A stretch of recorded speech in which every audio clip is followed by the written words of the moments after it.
This is Centered, where faith meets everyday life. Our hope is to invite you into a better story, a story where you're made new through Jesus, living with God-given purpose, and experiencing peace, joy, and freedom. Together, we'll explore what it means to keep Jesus at the center of where we live, work, and play, bringing beauty, meaning, and renewal to every part of our lives. Thank you for joining us. Here are your hosts, David and Ben. Hello. Oh, wow. We're finger gunning. And welcome to the Center Podcast, the intersection of faith and everyday life. Pew, pew, pew, pew, pew. If you like Lego Star Wars. Yeah. Pew, pew, pew, Or pew. I saw Mandalorian and Grogu yesterday. We saw it Sunday. Nice. It was good. It was really good. Yeah. Dude, it got bad reviews. But from people, not from Rotten Tomatoes. Not from right. Yes. That's always trips me out. But I thought it was so good. Star Wars people are snobs. And you know what I love about the Mandalorian world is they stayed true to the original cinematography. So they used models instead of CGI for a lot of their recording. And dude, it brings you back. Except for Rodon, what is his name? The other Hutt. Oh, Jabba's yeah. son. Jabba's Rhoda. son. Rhoda, yeah. Yeah. Buff. I'm pretty sure I called him the Buff Hutt. Dude, he was a Buff Hutt. Buff Hutt. He Sorry, took out two we won't Hutts. ruin it for you. Welcome to the Center Podcast. Once again, I am Ben, and the man who just took a drink of coffee is David Comstock. Yes. And man, we had a good Sunday. Yeah, great Sunday for Memorial Day. Yep. And you know what? Man, I forgot to announce or to have someone bring recognition to the fact that it's Pentecost Sunday. Oh, yeah. It's a big deal. We in sang the a Holy world. Spirit song. You did and sing I didn't the Holy think Spirit to say song. it either. Yeah. And it was a beautiful. I thought to pick a I love song. that song, by the way. It's a beautiful song. And but yeah, man, a lot of people call Pentecost Sunday the birthday of the church. So it's the birth of the church, which is really birthday. Yeah, happy birthday to the church. Oh, which is really cool because the I don't think I've heard that, but it makes very much sense. Yeah, the Spirit animates the life of the church, the people of God. So it brings life and new life. So happy Pentecost Sunday. Happy Pentecost Tuesday or Wednesday if you're listening. We are this now drops. in Pentecost. So this is the age of the Spirit, man. Yeah. Not the age of Aquarius. No, that's something else. That's something different. Yeah. That's another podcast for another time. Is a different. Yeah. Great song from, I don't know, 70s, I want to say, but no. Yeah. And, Memorial Day, those holidays are always interesting because it can be a little lighter. Yeah. Like on the intense side, which was the case, but it still felt really good in the room. Like we've had seasons, maybe perhaps before you were here, where those kind of holidays were just crushing. Yeah. You're just oh man. 3 people in the room. Hey, should we just hold hands and sing Kumbaya together? It's very what I love? I love when when people have other people in town and they want to show off their church. Bring them. Yeah, they want to bring, and we had a lot of that on Sunday. We had a lot of guests who they're not coming for the first time, but they're visiting from out of town or whatever. And it's just cool, man. I love that people love their church and want people to experience it. And it was a good Sunday. And I got to talk to the Roberts family. Well, Beth and Zane, they're some of our global partners. Oh, nice. And so I didn't even see them. I forgot that they were there. So Beth and Dave is coming, but they're dropping off Zane, who's a man. Now he's graduated and he's. And if you don't know, the Roberts are some global partners from Uruguay. Yes. And they have a really cool ministry in a very secularized city in the world. Very cool family, and story for another time. But really, really kind of crazy how we got to know them. So and you did a new song. We did do a new song. What a God. What a God. That's a cool song. It was Freddie got it in front of me. Okay. And kudos to Freddie. He did it a month in advance. Oh, he planted a seed. Not like. Oh, wait. No, you're going to. Oh, you're going to. Oh, really no, I wasn't. You're really going to do this on live television, on live YouTube. I actually was not thinking that. But now that you mention it, some pastors will ask you on a holiday Monday. Yesterday, I texted Ben to see if he could add a song to the set for this Sunday. Not a month in advance. That's funny. No, I was saying it because sometimes Freddie will ask me like the week of. Yeah. And I'm like, I can't. Like, for a totally new song. You asked if we could switch a song we already know, which is easier. Yeah. But. And I asked in a really nice way. You did. If not, it's okay. It's not, I said, don't feel pressure. Yeah. Like if you don't, you know who the band is. You know who's playing. I want to be sensitive to that. No, that was all good. But I thought it was, I actually had a moment of panic because the lyrics in the song at the beginning, and I didn't really realize this until Sunday, which is kind of funny, that it says, "Who thought you'd have like felt me in the crowd?" And I was like, oh, that was a callback to last week's message on, the woman who was bleeding. So I was like, oh, did he ask me to do it for that week or consider it for that week? And I was like, no, it wasn't. He was talking about this week. But it was cool. I was like, wow, that but it's a cool build, like the connection. I do think these 2 weeks built on each other really well, which is maybe some of the thought process in having Freddie, do both of them, but they really did have some nice crossover. Yeah, he complained about that passage, but he chose it. He denies this fact.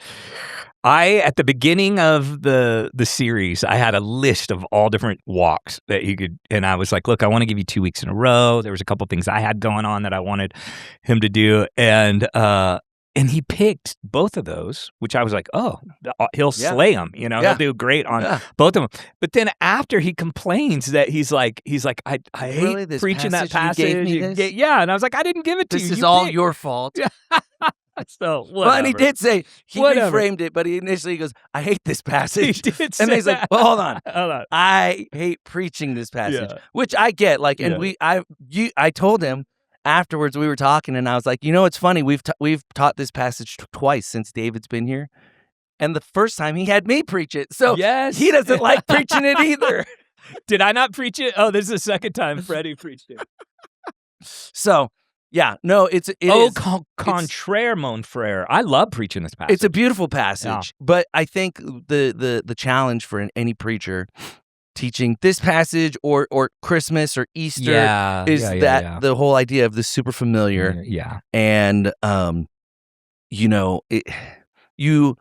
it's hard. You want to thread that line of like making it not fresh because you want to stay true. Like you want to stay true to the gospel. Yeah. But you want to give people a line, a thread to think through that maybe isn't same old. Yeah. So that is the challenge. And I thought Freddie did a really great job of that. Yeah, man. He did. He always does. He always brings, things to bear that I think are timely and spirit-led. And so, it was good. Yeah. No, really good Sunday. And he said to me before, he's like, hey, last week was the first time I'd ever gone over since I've been here. Yeah. And I was like, oh, okay, cool. And I didn't say it, but I was thinking to myself, I have a feeling that means he's going over. And you actually texted me the very same thing I said to Susan, Susan, our keyboard player. Yeah.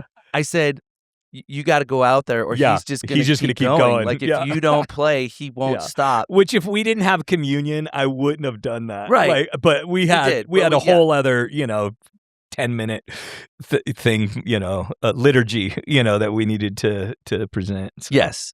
So a little behind the curtain there. Yeah. But it was fun. But we do know that whenever someone goes long, you would think it's kind of counterintuitive. It is counterintuitive. You would think when someone goes long, they said everything they had to say. And almost always it's just the opposite. Yeah, because they said everything they had to say about one thing. About one thing, yes. Not about the whole thing. They didn't cut anything that they could have cut about that thing. And so they didn't get to the other thing. And that was the case this week. So we have a cutting room floor. And it really is, he told us there's 3 walks in the story. You have the younger brother, you have the father, And then you have the older brother. And we didn't get a lot of time to unpack that, but I knew we would want to because last week at the end of the podcast, you said that the message was on the prodigal sons. Yeah, sons. 2 prodigals. Yeah. And so, yeah. I think we should get into that. I think part of that is, Freddie started out kind of reminding us of the uniqueness of the audience, that was there when he talked about the Sadducees, the Pharisees, the Romans, and the Essenes that were there trying to figure out how to, coexist together. I use that word very specifically. Not like a bumper sticker? No, like the bumper sticker. Like the bumper sticker, right. Which is it's such a platitude. You know what I mean? Right. It's like it's not really a thing. Right. Coexistence is not really a thing. We all bring something to the table that is unique. But that story, I really believe in the bottom of my heart, like that story is actually for the older brothers in the audience. Yeah. They're for the Pharisees and even uniquely the sin of the Pharisees, the sin of the Sadducees, the sin of the Roman Empire, right? And it's really a struggle for power. Like what you see here is just this like struggle of has power, who's in control, who controls the narrative, who's in the right, who's in the right. Yeah, that's a huge part of it. And that older brother. Tim Keller wrote an amazing book on this called The Prodigal God and really talked about this. But in there, he says that the younger brother is trying to get the father's stuff by breaking the rules. The older brother is trying to get God's stuff by following the rules. And at the heart of the story, it's tragic that both of them only want the father's stuff. Right. They don't want the father. They don't want the father. And yet the father's heart is one of pursuing and inviting in back into the family, back into restoration, back into identity and belonging. And so really what a lot of scholars say is that this story is really about the heart of the father.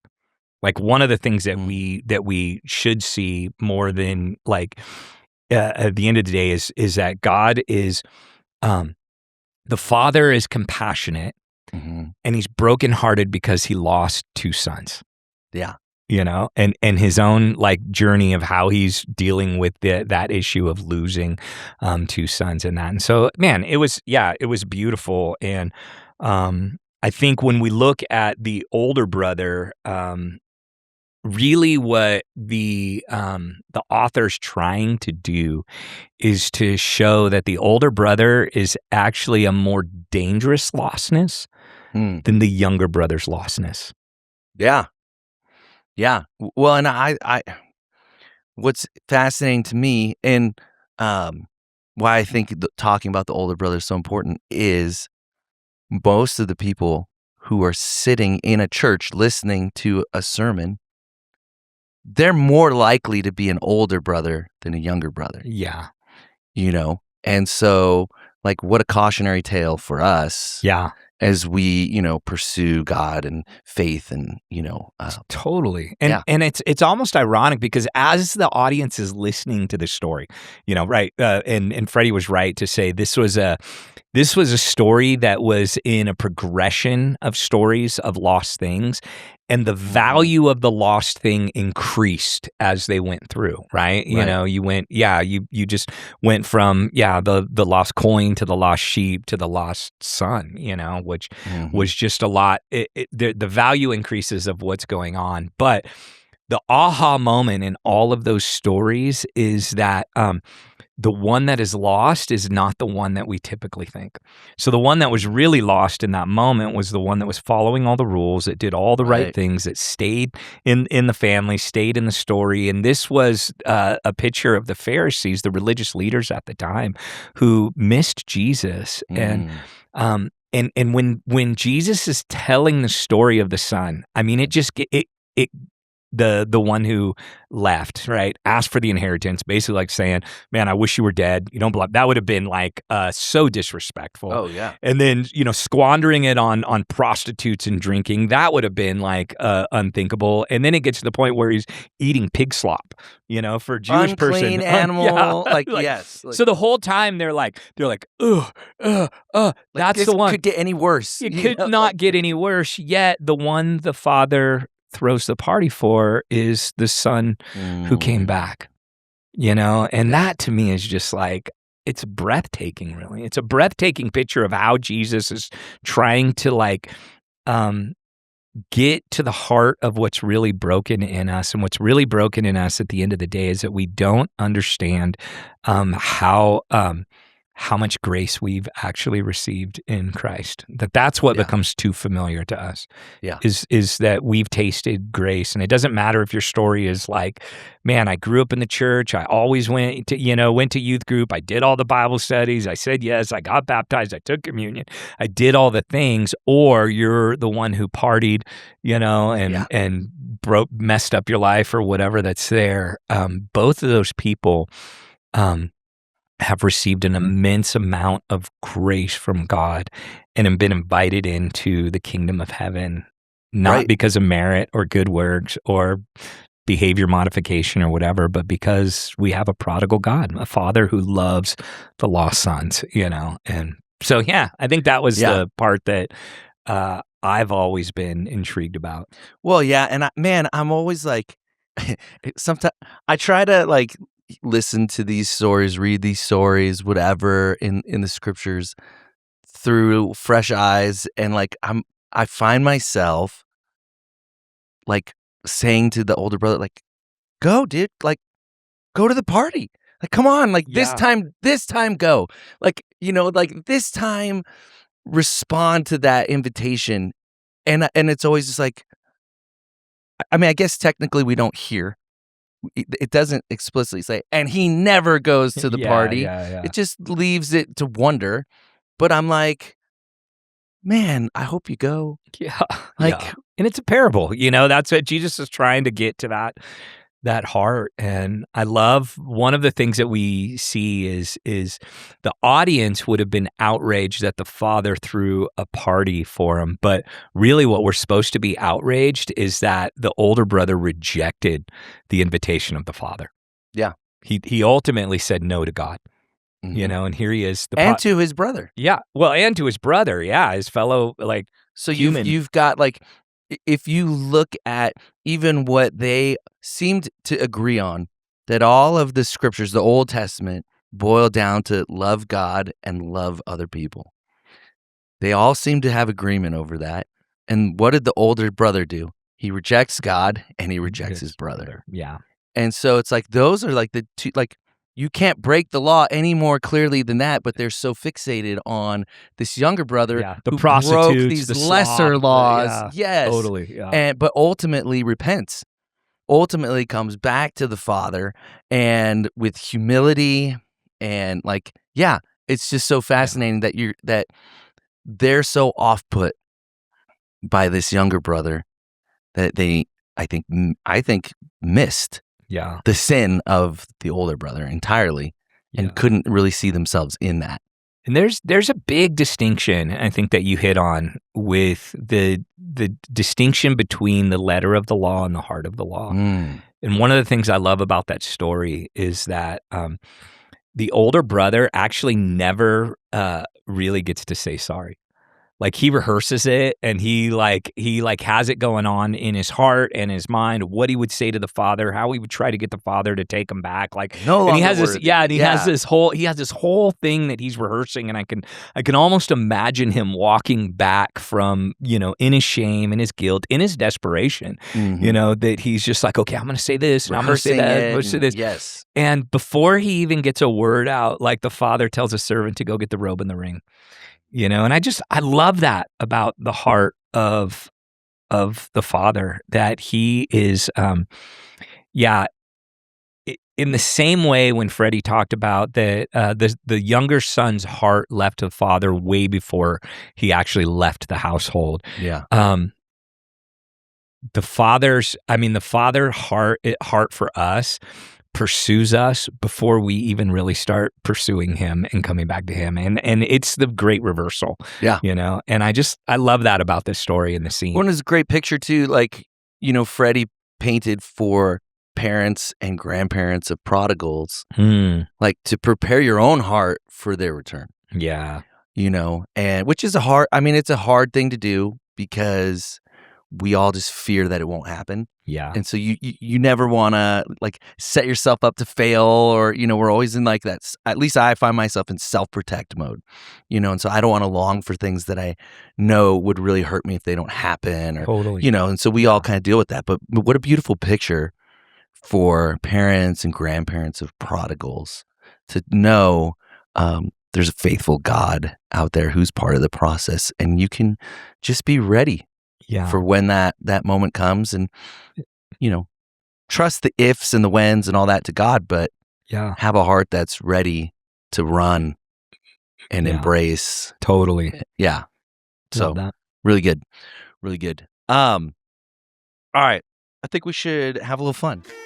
Just for funsies. Okay. And I thought I wanted to do something different this week. So in the practice service, you mentioned, which was it was a really sweet time. We got to take communion together, and sometimes we don't get to do that. And obviously in service, it's hard to take communion when you have a guitar in your hand, or Yeah. But so it was a really, or you're getting ready to go back up, or right. Whatever. Yeah. The band was actually really appreciative that we got to do that together. And but you talked about Psalm 145. And one of the the invitation to be filled with wonder. And so just to like give a snippet for the audience, I'll just read verse 3, which I think gives us enough. Great is the Lord and most worthy of praise. His greatness no one can fathom. And there's a total invitation to wonder. The whole idea that like God is so like whatever you can fathom, better. Yeah. It's greater. Yeah.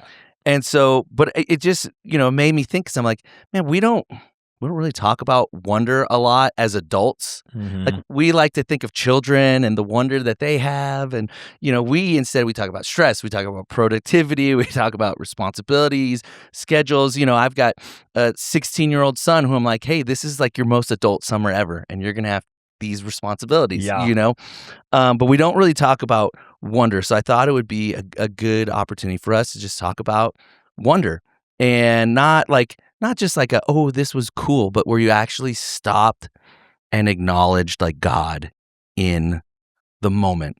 And so maybe a few questions we could talk about around the idea of wonder, but the first is just really simple. Like, what was the last thing that genuinely filled you with wonder?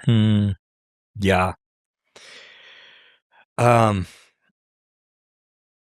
Yeah, I think there's a couple places that I can go with that. I almost in our service talked about, there was a show on TV called The Wonder Years. Oh yeah. You remember that show? Yeah. What would you do? Yeah.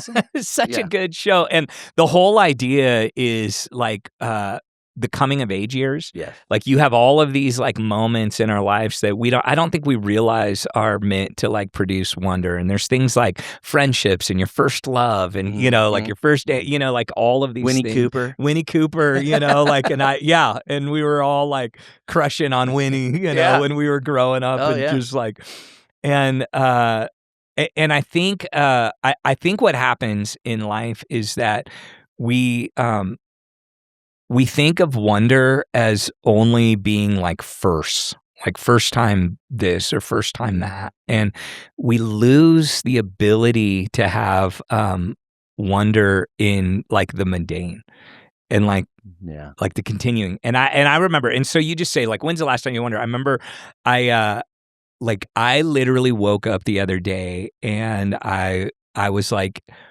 I couldn't believe, I woke up, I looked over and I woke up next to my wife. And I literally had this thought, how many days like has it been since I've woken up next to this woman? Like she stayed with me, we're still together. And I had a ton of gratitude and wonder at marriage and just like dude, it's crazy. Like Yeah. we, you know, like Yeah. it's been 26 years Whoa. of marriage, and you got, Yeah. That's real. 365 nights a year for 20 times 26 years. And I remember I was trying to calculate like the number of 6,000. No, I'm just kidding. Yeah, I don't even have know the what it math is. off it. But it's probably about thousands and 7,000. Yeah, it's like days, something like that. 7,000 times like you wake up to the next person and still glad they're there, you know? Yeah. And I was just in awe. And so, yeah. Well, Megan, cut that up and send it to Tara. Yeah, she doesn't listen to the podcast. She never knows what's going to come out of my mouth. So we were talking it's about too that hard yesterday, for her. too. Lauren listens to everything because she wants to know what's coming out of your mouth. Yeah. But no, it's interesting. I had a similar thought. I had two things that came to mind. One of them was just as simple as I think it was it last night? No, I think it was Sunday night. We were just sitting on the back porch, Lauren and I, and it's just like we love summer.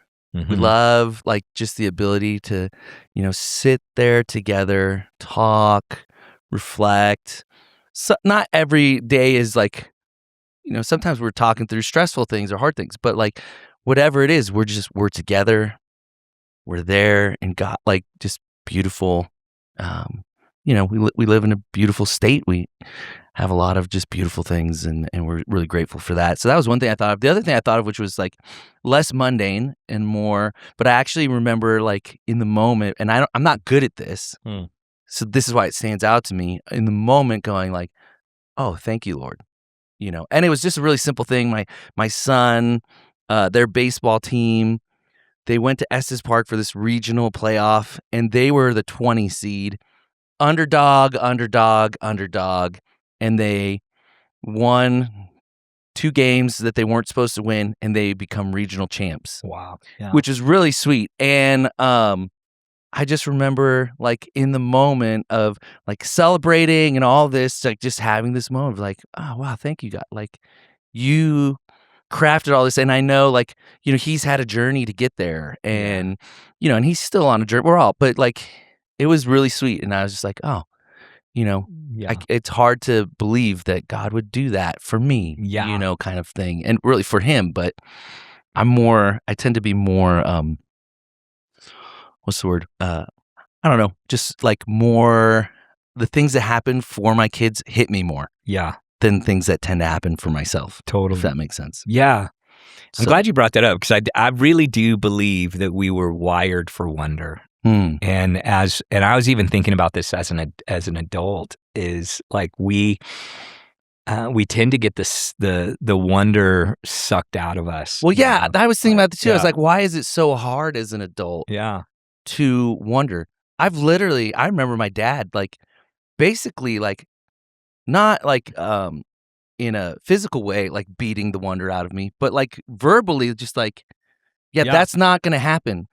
You shouldn't have dreams like that. That's not real. Yeah. You could never do that, or that could never happen. And I'm just like, well, why? Yeah.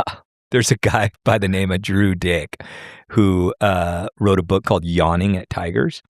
And I've heard of this book. Yeah. It's really good, man. But the whole opening scene is this idea of like we've so domesticated like the things of God. It's like we go to a zoo, and he was like seeing a kid like throw rocks at a tiger that wasn't moving or whatever, not knowing that thing could rip him apart in a second, that's going on. But we tend to like treat God and life like a like a caged tiger, you know what I mean? We got so used to being around it without any sense of like harm or anything that we've missed the wonder and excitement that is around us. And I honestly came to the conclusion this morning. I was like, man, I don't have an answer to how do we get that wonder back, but I want to explore it. Like I want to explore the question. Well, the thing I really want to do is I want to stoke that in the next generation. Yeah. Like, I don't know if it's too late for us, like, and that might be a little cynical. No, it's not too late for us. But I do know, like, my kids still have that. Yeah. Like, to a degree, at least, and I'm like, man, I want to preserve it. I want to create pathways for you to dream and to wonder and to be in awe of who God is and what he's done, and that he can do more than we could ever imagine, and like not lose that. And maybe it's not too late, but like, but I do like, but you know what I mean? Like, it's like, I know they still have some of that. Yeah. Like, and I think this goes back to Pentecost. It's like, man, there was this moment of, it says in Acts 4, it says they were all filled with awe and wonder. And it's like, that was just a part of what it meant to follow God. Like, I mean, everybody's hearing their native tongue from someone who clearly is not from there. And like, and you're like, you understand, and and I like, wow. How would you not be filled with wonder? And maybe part of it is, I'm not like a secessionist or whatever, but like but I do believe that God was operating in a unique way in that time. And there were just miraculous things and miraculous things upon miraculous things that were happening that we, either because we've westernized our brains, we miss it, or they're not happening in the same way. And I'm not sure which is which, to be honest. I think it's a little of both. But we don't tend to see God move like that. Well, which we talked about in our volunteer service. We talked about the fact that like Peter talks about the gospel and God extending humans grace. Right? They've sinned against God. They've turned their backs on God, and God gives them grace and makes a sacrifice to atone for their sins. And Peter says, the angels long to look at this. It's like they're in awe and wonder of how God treated us through their son, Jesus Christ. Like, well, and I think it made me think of a lyric from a song we sing, that "Who Else Is Worthy." I love that song. And I have songs to sing that I can't remember the exact lyrics. Songs to sing that, like, but basically that angels can't even sing, because God has done something unique and special for me. That they have not experienced. And man, like, what a beautiful thing that we just lose sight of. And we lose sight of, the Father's heart and grace, and how how God shows up in our lives in, like, sometimes seemingly mundane ways that are actually really meaningful and really powerful, but we just miss the beauty and the power of those moments. And so, you got me thinking, about wonder. For once, I got been thinking. I said something. You heard it here, you guys. I said something that got Ben thinking. It's hard to do when you have as few brain cells as I have. I didn't mean that. All right. Let's get back into the message, and I got some questions.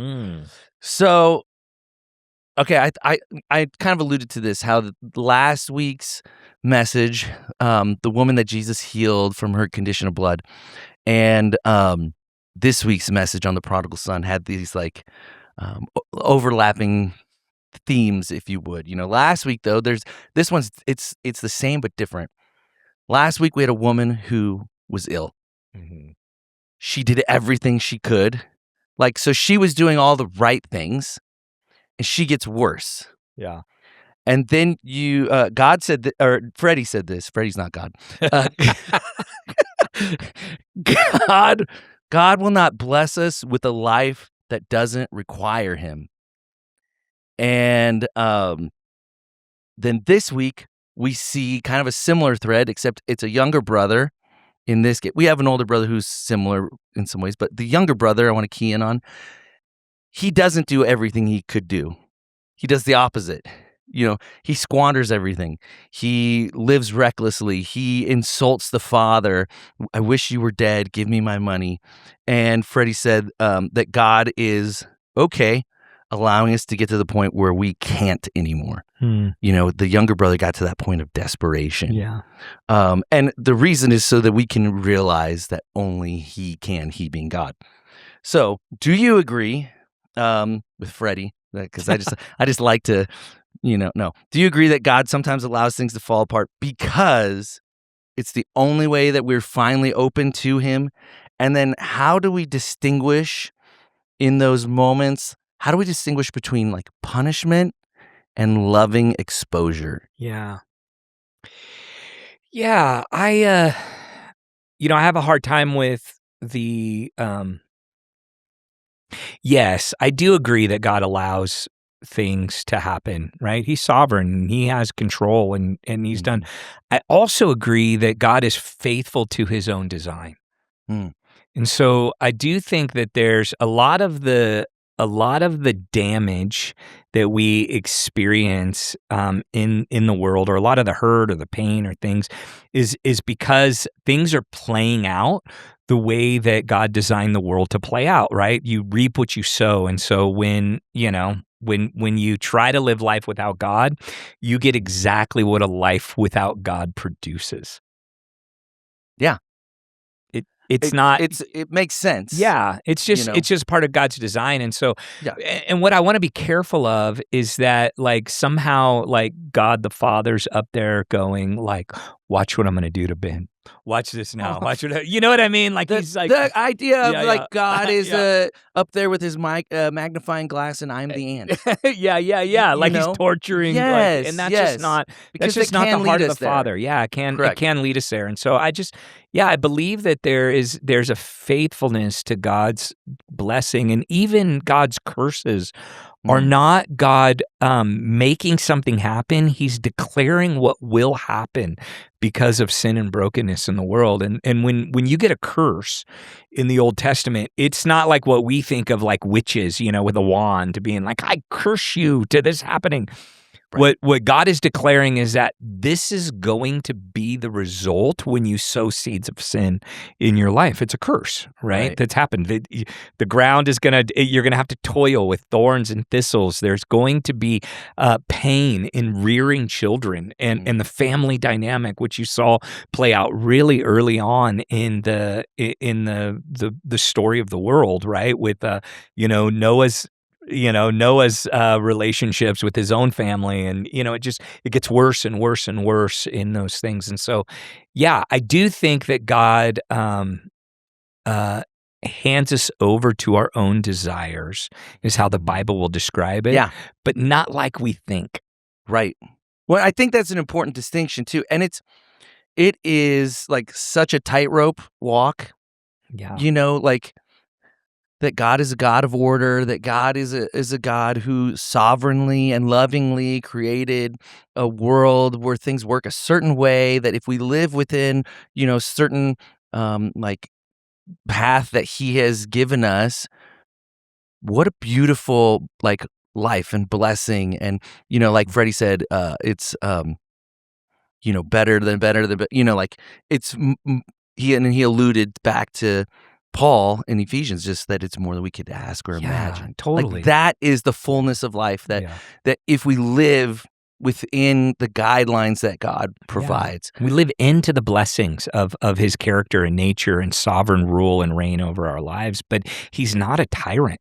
Right. Well, and that's the thing, is like if we don't think about that and we just fixate on what it looks like when we're outside of that, well, sure, you can paint God as this tyrant who is up there, the kid with the magnifying glass and I'm the ant. He's punishing us or torturing us or whatever. But to do that, you have to forget or not consider the path that he's given us to something so wonderful and great and beautiful. And Proverbs talks about this. It says, can you hold coals against your chest and not get burned? You know what I mean? Like, it's just like there is a natural order. There's a natural order to things, God's creation that he worked out. And so, man, I do believe that there is, and I think even more so, I think is, and it's funny because I listened to a whole podcast the other day and it says the question is no longer, so in our day, the question was, why do good things happen to why do bad things happen to good people? Which the big thing is like, look, there's no one good, you know, like not even one. Yeah, not even one. That's what the Bible Bible says. The scriptures, yes. But the new question is, why do good things happen to bad people? This is like the right. We're not thinking about that question. No one's asking that. Yeah, like what is this? And the reality is that God's grace is evident in all of his creation. Yeah. In everywhere that he is, even in the pain and suffering, there is still glimpses of his presence and grace, that he's holding things together, and he is making a way for all of us to be able to return back into his blessing and his care in our lives. And he's holding back judgment, and he's holding back, you know, all of these things that we even like bring on ourselves, so that we can, like the younger son, return. Yeah. Like the son, you know, the son didn't get judged and died in his every broken rule, and he certainly didn't earn his return. Yeah, he didn't earn his return. He was welcomed back. And I think that's I think it's important to know that God has a design, and he's invited us to live into it. Yeah, and not choose one side to camp out on because you're missing the whole bigger picture. Yeah. And that's true of both. Right. You know, you can fixate on the beauty and not consider what it's like to live outside of that. And that's an incomplete view of the gospel, of creation, of what it looks like to live and follow God. So yeah. Okay. Next one. Freddie, he pointed out that the younger son didn't like wake up one day and suddenly just like, well, I want my money, I'm out. Yeah. You know, but it's this, that physical decision was actually him living out something that had been, you know, happening behind the scenes in his heart for who knows how long, right? And so Megan asked the question. She texted in. She texted in from the producer's booth. That one, do you agree or disagree with Freddie? We like to pin you with these. Like, do you agree with Freddie? I agree with Freddie. It's kind of awesome. It's kind of fun. But like, what does that mean?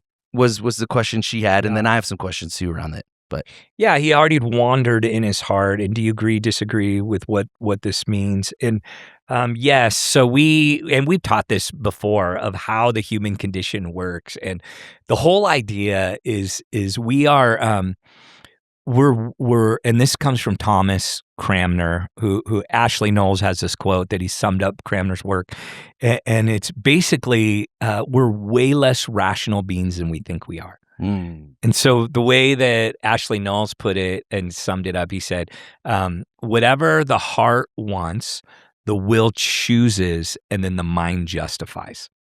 Rationalization. Yeah, that's how we rationalize. But it starts in the heart, right? It starts like there's these deep desires that happen before the son ever choose to confront the father or to leave the homestead or to pursue his own way. Something was going on in his heart where he was far from the father's vision for human flourishing in the world. And man, I think that happens. And what I think happens more than anything is in some way, shape, or form, we really believe that the Father is withholding good from us. Right? That there's something, there's something that we're missing out on. Isn't that the original sin? That's the original sin. Like God's holding back a piece of goodness, a piece of what it means to flourish, a piece of what it means to experience joy and happiness, knowing and the good life. Something, Yeah. And so, this, a lot of it has to do with, youthful zeal, like, man, when we're young, we're so reactive because we can't see beyond what we've experienced or what we know to be true. And so, man, we're just like, it's like a kid who like, man, I want to stick this screwdriver in the light socket, or I want this 75th piece of candy, or I want to run and chase this ball in the street, or whatever. Like, we're just reactive to what we think is going to make us happy, and we don't see the impending dangers that exist for pursuing things the way we want to pursue them. And it's not that the Father is withholding from us. It's the Father is protecting us from the worst possible outcomes so that we can experience real flourishing in our life. And so, yeah, man, I think that's to that point, like, you think about when a ball would bounce to the street and my kids are little, I would yell at them to stop. Like almost like a frantic, like I'm reacting to the moment because I know what could happen. I'm not a yeller. So if I'm yelling at my kids, they're like, whoa. And it got their attention is up. Now, if a ball goes into the street now, 16-year-old, I'm not yelling at him like, don't go get it, don't go get it. He knows. He knows, You know, and so it is just like, it is interesting. I love to tell my kids that their brains aren't fully developed yet. Yep. Which is true. And so it's like 25. The question that I ask my kids often is, do you trust me? Hmm. And they're like, yes, but there's often like a yes, but. Yeah.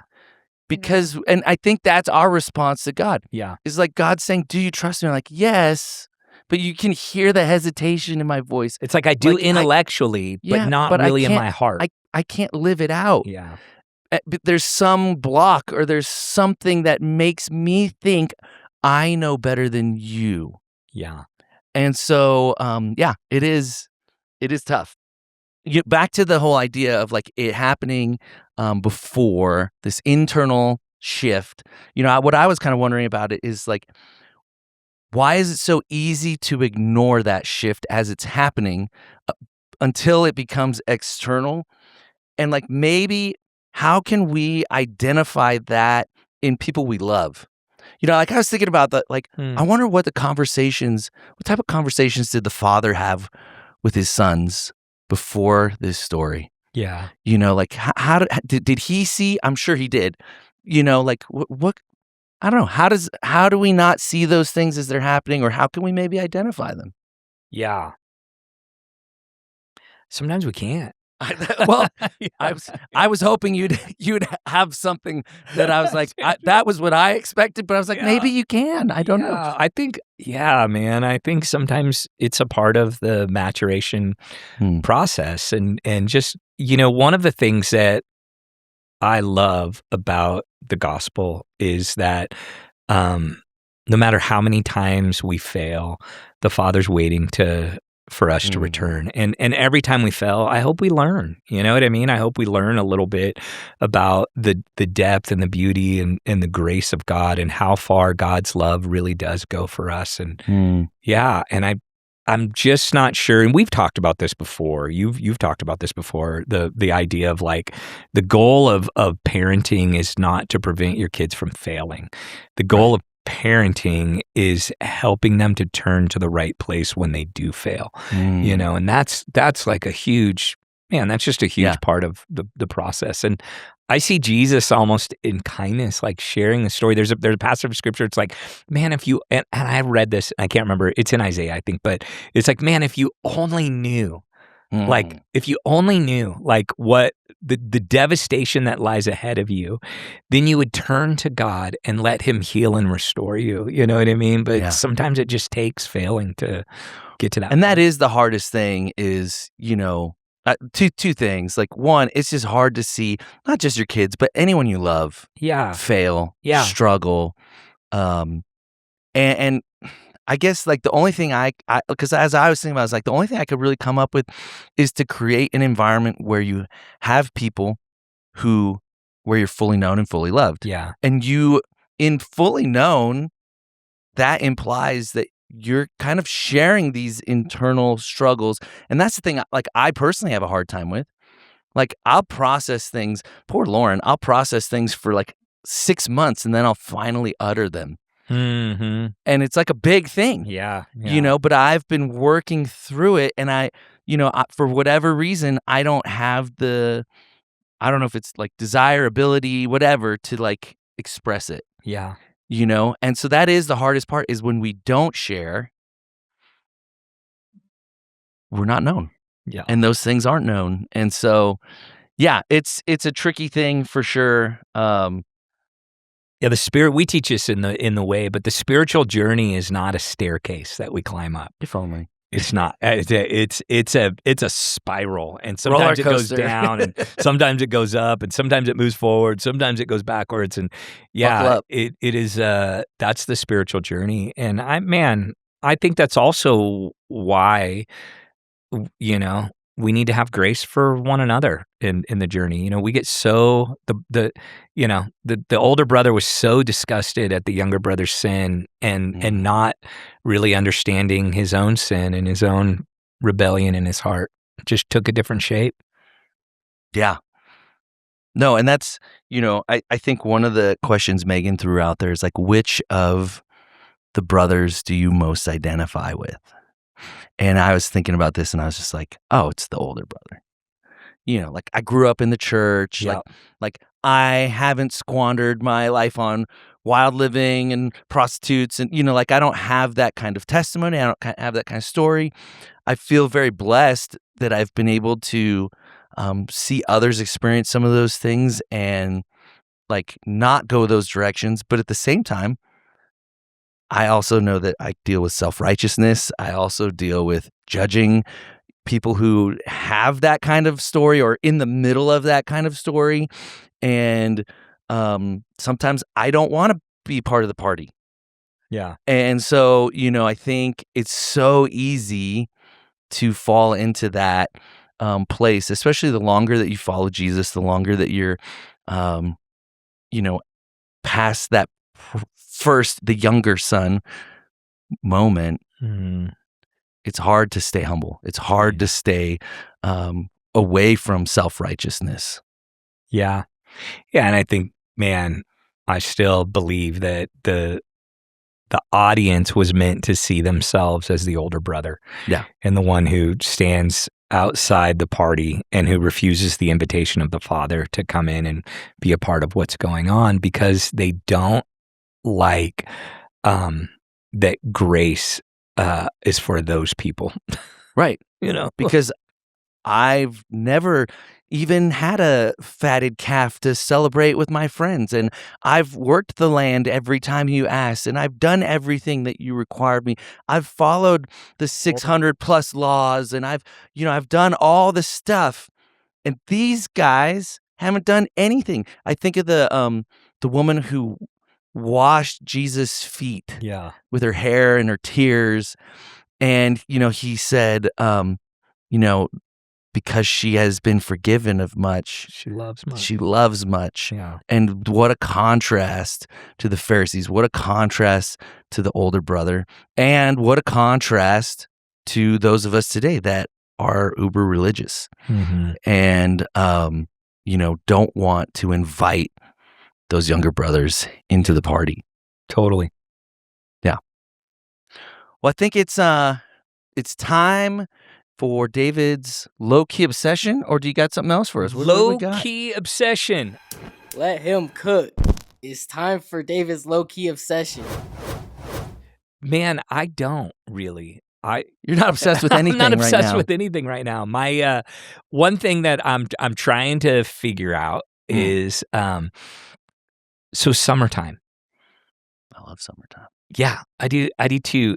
And I like one of the things that I've really been trying to get a handle on is like rhythms of rest, embracing like the natural calendar of the way things work like in the world instead of trying to like fight against it in a way that just exhausts me, that I can't get control over, but really to try to like understand it. And so, yeah, man, this summer I'm trying to figure out ways to like find rest, to slip away, to reset. I have a really hard time resetting, man. And it takes me so long to like get out of my own head and my own ambitions and my own plans or whatever. And so I'm trying to figure out this summer and we'll see how that goes. I was recently, two Thursdays ago, we're at worship practice, and I was introduced by my wife to a new word I'd never heard before. Maycember. Maycember. Have you heard of this? No. Maycember. So it's like, May is like, and I'm butchering this, ladies, I'm sorry, but like this is my interpretation. Yeah. May is like so busy. It's like December and May had a baby, and Maycember is because it's graduations, it's Mother's Day, it's end of the school year. It's for us like 3 different sports for 2 different kids. It's crazy. And so you have this like overwhelmed, overstimulated thing. And so, how do you cultivate rest in a season like that? And we're just trying to figure that out too. Like, I think for us, the reality is like, that's not realistic in May. Yeah. But maybe in June. Maybe in June it is. Yeah. It is. And just even in the midst of the chaos, there's like we have this little, we call it our Italian cabinet. So it's like the nicest piece of furniture we own. It's like this little cabinet, sits right by our front door. And I've been putting my phone on it when I walk in, and I don't go back and grab it, for the day until maybe right before bed, till I bring it up to the charger or whatever. Is that why you're ignoring my texts? Probably. I did ignore Freddie. Freddie texted me a couple times. It's like, it'll be like, he'll text me at like 5 and I won't pick it up till 9, and see it because I'm trying to do that. But I'm trying to just create rhythms of disconnection that help my my system to like regulate. You know what I mean? We have all this input and all of these needs and people, I don't know. Yeah, I'm just trying to. I'm not as disciplined as that, but I will I will see a text come in, and my instant first thought is like, oh, I should respond to this, and I'm like, wait, I don't need to interrupt what I'm doing. I'm not Jesus on the road to Jerusalem, who is interruptible in that way. Yeah. I need to also create rhythms where I'm not accessible to everyone at every moment. Yeah. And because that is good for my family. Yeah. And that is good for me. And which, by the way, I do disagree that Jesus was irresistibly. Ooh. Yeah, I don't. We got him to disagree with Freddie. I don't agree with that at all. And matter of fact, I think Jesus said, "I only do what my Father tells me." And so he was very much intentional with everything that he allowed. And there was times that the crowds came pressing in on him and he disappeared. Went off to pray. Yeah, went off to pray. And so, so that is one thing. If you're looking for something I disagree with, that I don't. We did it, Megan. Yeah.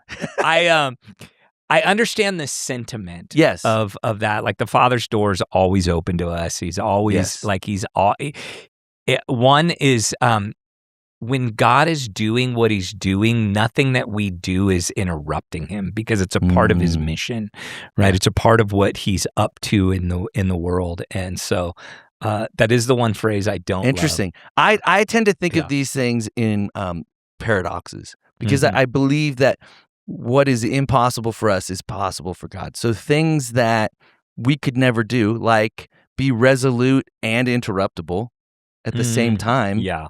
That's not possible for us. You're either resolute, you're going a certain direction and nothing will stop you, or you're interruptible and that interferes with your resoluteness. And so I tend to think of it as this paradox where I couldn't do that, but Jesus could, and I don't know if that's, so 3 different ways to look at it. Yeah.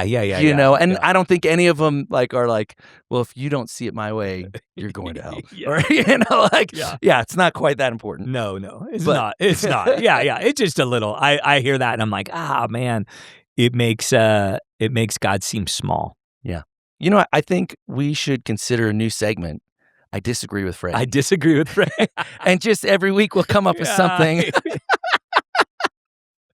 Yeah. Anyways, we should do it. We should have I disagree with Megan. Oh, you don't like chicken fried? Yeah, or just anything. We just bring her in the spotlight. She likes to do those questions that are controversial. Yeah. Do you agree or disagree? Yeah, she had one about free will in there. Did you see that? Oh, I missed that one. Oh man, do you want to just tackle it? Why not? I was gonna go to in real life. I tell people I work like an Armenian and sleep like a Calvinist. That's a good way to live. Okay. She asked, what role does free will play in the prodigal son story and our own story? And I think it's because Freddie brought this up, right? And he said that he had been talking with a couple that had been part of the church for a long time, and they were talking about free will and how it's frustrating, and so what is the role of free will in this story? I don't know. That's twice we've stumped David. I have no idea. Yeah, well, I mean, I have an idea. I don't know if it's accurate, but I just think like, you said it earlier. God will give you over to your desires. Yeah, and so like God is not forcing us to love Him, forcing us to live in His way.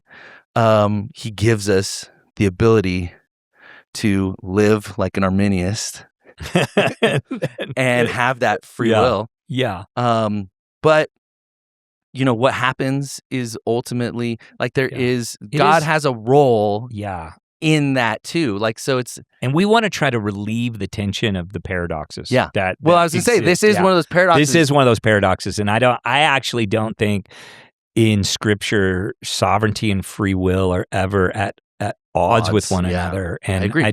And so I like to think about it as like God's design. Like yes, we have the absolute ability to like choose the decisions we make, choose to love and listen to God, choose to follow God, choose to serve self, choose to serve others. Like we have this agency that we were created into our story. And at the same time, there's nothing out of God's reach and care and hold, and nothing's going to stop His plan for the world. Nothing. I shouldn't think so highly of myself that I could move outside of the will of God. Yeah. And so, this is actually, as I was saying, like I tend to think of these things in paradoxes. This is actually the first paradox that I wrestled with. Yeah. And came to the conclusion that a lot of people I went to school with and like don't like. Yeah. Like, no, you either have to believe in free will or God's sovereignty, and they like to pigeonhole you into one or the other. And I'm like, I just think that God can do things we cannot. Yes. I cannot, with my children, give them free will and exercise control. Like, it's one or the other. Yeah. But I do believe that God can operate outside of that because He is the creator. He is greater, higher, better. God's ways are not our ways, declares the Lord. Yes, and so I always go back to Isaiah whenever I'm wrestling with something like that. Yeah.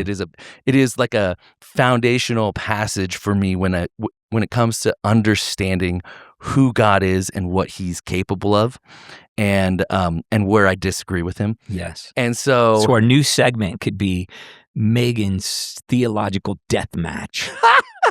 We could get little claymations with Megan in there fighting us. She go, wah, wah. Free will. Throwback to what MTV role does free back will in the day. play? Look at, she's poking the bear. She is poking the bear. Oh man. Well, thank you for that, Megan. All right, let's land the plane.